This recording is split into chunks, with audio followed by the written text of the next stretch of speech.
అమ్మ ఆకుకూరలు హ్మ్. వీటి ఉపయోగాలు హ్మ్. పిల్లలకి ఎలా అలవాటు చేయాలి? పిల్లలేంటిలేమ్మా పెద్దోళ్ళు కూడా తినట్లేదు ఆకుకూరలు. హ్మ్. ఇదివరకు పెరట్లో పండేవేమో బహుశా కదా? కొన్ని. మీరు అట్లా తీసుకునేవారమ్మా? ఆ! పొలాల్లో, పెరట్లో కొనుక్కునే పరిస్థితి ఉండేదమ్మా మీకు? అసలు కొనుక్కుంటే అదో లగ్జరీ అమ్మా. ఎందుకంటే అన్ని కూరలు అన్ని కాలాల్లో దొరికేవి కాదు. ఆ ఆహాహా! ప్రాంతాల్లో దొరికేవి మాత్రమే. ఆహా! వేసవికాలం వచ్చిందంటే మాకసలు కూరలు దొరికేవి కాదు మా చిన్నతనంలో. అమ్మ. ఇప్పుడంటే బెంగుళూరు నుంచి అక్కడి నుంచి వస్తున్నాయి. అప్పుడది లేదు కదా! అవునవును. పరిసర ప్రాంతాల్లో ఉండేటటువంటివి మాత్రమే దొరికేవి. హుహు. అందుకని ఆ సమయంలో ఎక్కువగా ఆకుకూరలు పండిస్తూ ఉండేవాళ్ళు. అవి బాగా దొరుకుతూ ఉండేవి. ఓకే. మాకు పెరట్లో గూడా చిన్న చిన్న పెరళ్ళు అన్నీ పెంచలేం గదా! కొన్ని రకాలు తీగలు పెరుగుతాయి. అలాంటివి ఏమన్నా అలా పెట్టుకునేవాళ్ళు. పెరుగుతాయి. తోటకూర ఒకటి మరి అందరి ఇళ్లల్లోనూ తప్పనిసరిగా ఉండేది. తోటకూర, గోంగూర, మెంతి కూర, హ్మ్. కొత్తిమీర, బచ్చలి, తీగ బచ్చలి. తీగ బచ్చలి ఇలాంటివుంటాయి. పిల్లలకి ఎలా అమ్మా అలవాటు చేయటం? మొదటి నుంచి పెట్టడం అలవాటు చేయాలమ్మా. చిన్నప్పటి నుండి. చిన్నప్పటి నుంచి. అయితే ఈ మధ్య కాలంలో వచ్చిన ప్రాబ్లమ్ ఏంటంటే, పిల్లలకి ఆకుకూరలు పెడితే విరోచనాలవుతాయని చెప్పి చిన్నతనంలో ఆకుకూరలు పెట్టడం మానేశారు. హుహుహు. దానివల్ల వాళ్ళకి అలవాటు పోయింది. ఓకే. రుచి అన్నది అలవాటు మీదే ఉంటుంది అని శాస్త్రవేత్తలు పరిశోధనల్లో చెప్పినటువంటి మాట. ఓకే. మనం చిన్నతనం నుంచి నాలుకకి దేన్ని అలవాటు చేస్తే ఆ రుచే ఇష్టపడతారట పిల్లలు. ఓహో! అలవాటు లేని రుచి ఉండదు. ఆ! అంచేత పైగా పిల్లలకున్న గుణం ఏమిటంటే కొత్త పదార్థం రుచి చూడడానికి ఇష్టపడరు. అవునమ్మా. ఎందుకని? మనకు కూడా అంతే కొత్తదనం మీద ఇష్టం ఉండదు. లేదమ్మా. అది కొంతమందికి బలవంతం చేసి కొత్తది టేస్ట్ చేయాలనిపిస్తది. అంటే కొంత వయసొచ్చాక. ఆహా! చిన్నతనంలో గాదు. ఓకే. ఓకే. ఆ! చిన్నతనంలో ఇప్పుడు కథలు గూడా తెలిసిన కథ వినడానికి ఇష్టపడ్డట్టుగా కొత్త కథలకి ఇష్టపడరు. ఆ! అదే కథ చెప్పు, ఆ కథ చెప్పు అని పాత కథలు అడుగుతారు. అవును. అంటే దాని మీద అలవాటు పడుతూ ఉంటారు వాళ్ళు. అట్లాగే రుచికి కూడా అలవాటైనప్పుడు మొదటిసారి రుచి అలవాటు చేసేటప్పుడు కొద్దిగా పెట్టి భయపెట్టకుండా తినకపోతే మంచిది కాదు. ఇది తింటే అదొస్తుంది, అది తింటే ఇదొస్తుంది అని వాళ్ళకి లెక్చర్స్ ఇవ్వద్దండి. లెక్చర్స్ ఇస్తే వాళ్ళకి విసుగు. హ్మ్.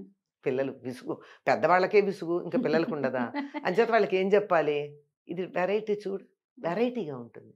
లేపోతే వద్దు నాన్న తినొద్దు. బాలేపోతే వద్దు అని జెప్పాలి. ఓకే. అట్లా చెప్పి నెమ్మదిగా ఒకసారి అలవాటు చేశాక, ఆ! బానే ఉంది అన్నప్పుడు అలవాటు చేయాలి. ఇట్లా ఒక్కొక్కటి, ఒక్కొక్కటి నెమ్మదిగా అలవాటు చేయాలమ్మ. ఓకే. బలవర్ధకమైన ఆకుకూరలంటే ఏంటమ్మా? అమ్మ వీటిలో ఆకుకూరలన్నీ అన్నీనా? మంచివేనమ్మా. ఆ!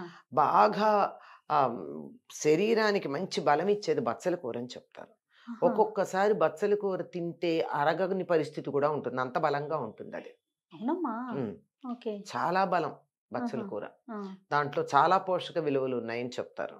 ఓకే. రెగ్యులర్‌గా బచ్చల కూర తినేటటువంటి వాళ్ళకంటే వారానికి 2 రోజులకో వారానికి 2 సార్లో, 3 సార్లో తినే వాళ్ళున్నట్టయితే మలేరియా వల్ల వచ్చినటువంటి ప్రాబ్లమ్స్ అన్నీ పోతాయట. ఇప్పుడు మలేరియా కొంతకాలం వచ్చి అమ్మా తగ్గుతుంది. అవును. అవును. ఆ! చెప్పండి. ఆ! తగ్గిన తర్వాత దాని ఆఫ్టర్ ఎఫెక్ట్స్ ఉంటాయి కొన్ని. అవునవును. అలాంటివన్నీ పోతాయట. 2 రకాలుంటుంది కదా బచ్చలి? 3 రకాలుంటుంది. ఓహ్! ఓకే. కుదురు బచ్చలి, లేక ఆ! మట్టు బచ్చలి. మట్టు బచ్చలంటే ఎట్లా ఉంటుందది? కుదురు, మట్టు ఒకటే. ఆహా! అది నేల మొక్కలాగా ఆ! ఉంటుంది. ఆ! ఆ! అది మొక్కలాగా ఉంటే అయిందంటే ఒకసారి మనం దాని కొమ్మలు ఇలా తీసేసిన తర్వాత మళ్ళీ గుబురుగా వస్తుంది. ఓకే. అది తొందరగా పోతుంది కూడా. అమ్మ. తీగ బచ్చలి. హ్మ్. తీగ బచ్చలి లావు కాడలుండి పైకి పాకుతుంది. అమ్మ. ఈ తీగ బచ్చల్లో కూడా మళ్ళీ వెరైటీలున్నాయి. వెడల్పాకుండి హ్మ్. చాలా మందంగా ఆకుండేటటువంటిది ఒకటి. అట్లా కాకుండా పల్చగా తమలపాకుల్లాగా తమలపాకంటే ఈ ఆకారం హ్మ్. అనమాట. హ్మ్. ఇలా హ్మ్. సన్నగా ఇలా వచ్చి, ఓకే. ఓకే. ఇలా ఉండేటటువంటి ఆకులు పల్చగా ఉండేదొకటి. ఆ! ఇది 2 రకాలు. ఈ 2 రకాలే కాకుండా ఇలా ఆకులుండే దాంట్లో ఎర్ర కాడ ఉండేదొకటి. ఎర్రబచ్చలి. ఓహో! ఇవన్నీ కూడా మంచివే. అన్నీ మంచివే. అందులో రంగు ఉండేటటువంటిదైతే ఇంకా మంచిది. ఆహా! ఈ క్యాన్సర్ కణాలు పోగొట్టేటటువంటి వాటికి రంగులవసరం. పసుపచ్చ రంగు గాని, ఎర్ర రంగు గాని, ఇలా రంగు ఉండేటటువంటి కూరలేవైతే ఉంటాయో, అవి తిన్నట్టయితే క్యాన్సర్ కణాలనేవి పోగొడతాయి అని చెప్పి మనకు తరచుగా బీట్రూటు రసం తాగండి, అవునవునవును. క్యారెట్ రసం తాగండి అని చెప్పడం కలర్ one of the things. Oh! Ah, గుమ్మడికాయ తినండి. గుమ్మడికాయ పచ్చగా ఉంటుంది. హ్మ్. హ్మ్. ఇప్పుడు మీకు అరటికాయ, బంగాళదుంప, వంకాయ వీటికి రంగులేముండవు. అవును. వంకాయకైతే పైనేదో కొంచెం రంగుంటుంది గానీ, లోపలేముండదు. లోపలేం రంగుండదు. అందులో తెల్ల వంకాయలకు అస్సలుండదు. అవునవును. సగం కూరలకు అది ఉండనే ఉండదు. అవును. కనుక కొన్ని గ్రీన్ ఉంటాయి. గ్రీన్ ఉండే వాటికి మామూలు విలువ ఉంది. ఈ ఎరుపు, పసుపు, నారింజ రంగు ఉండేటటువంటి కూరలేవైతే ఉన్నాయో అవి క్యాన్సర్‌ని రాకుండా నివారిస్తాయి. నివారించగలిగిన లక్షణాలు ఉన్నాయన్నమాట. ఓకే. అంచేత ఎర్ర బచ్చలి కూడా, ఆహా! ఎర్రాకులు ఉండేటటువంటి బచ్చలి కూడా ఉంది. ఓకే. ఇది బచ్చలి చాలా బలవర్ధకమైనటువంటిది. తొందరగా అరగదు.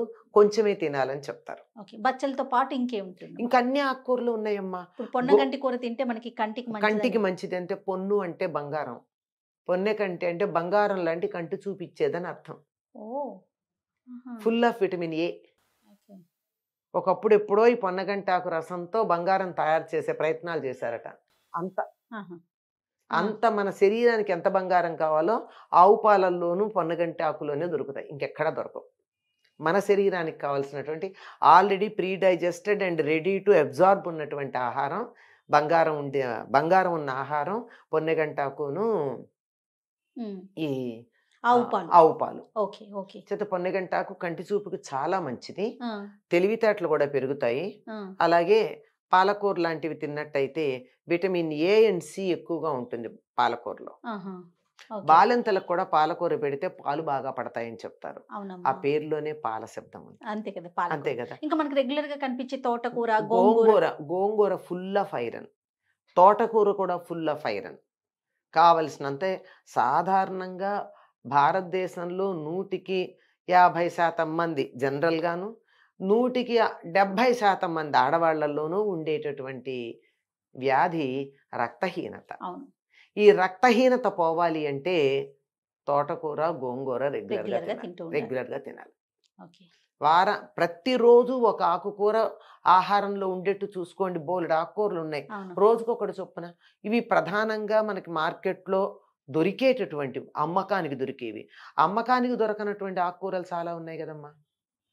మనకి పుల్చింతాకంటాం. అంటే మొక్కల్లో 4 ఆకులు 3 ఆకులు కలిసిన కలుపులాగా పెరుగుతుంది. ఇంటింత లేత పసుపు రంగు పూలు పూస్తుంది. ఆ! ఆ! ఆ! చింత చిగురులాగా చిన్ని ఆకు అదేనమ్మా? ఇంతింత ఆకులు ఉంటాయి. ఆ! పూలు మాత్రం ఇంతే ఉంటాయి.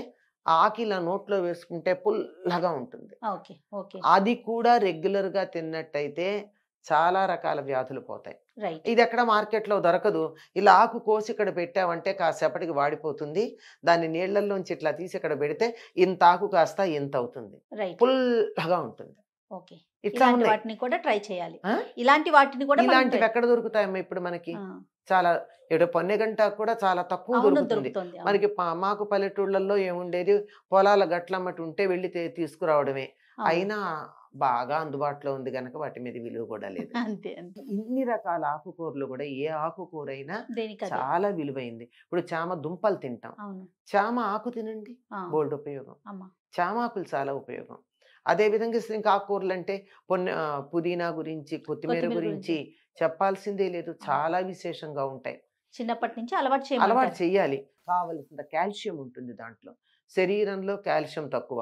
ఎక్కడ మనం తినము అని చెప్పి మన వాళ్ళు ఓ సంప్రదాయం చెప్పారు. ఆషాఢ మాసంలోను, మాఘ మాసంలోను తప్పనిసరిగా తినాలి. ములగాకు తినాలి అని. ఓకే. తినాలి అని అది బలవంతంగా చెప్పాం గనకన్నా తింటాం మనం. అంతే అంతే. అది పద్ధతి.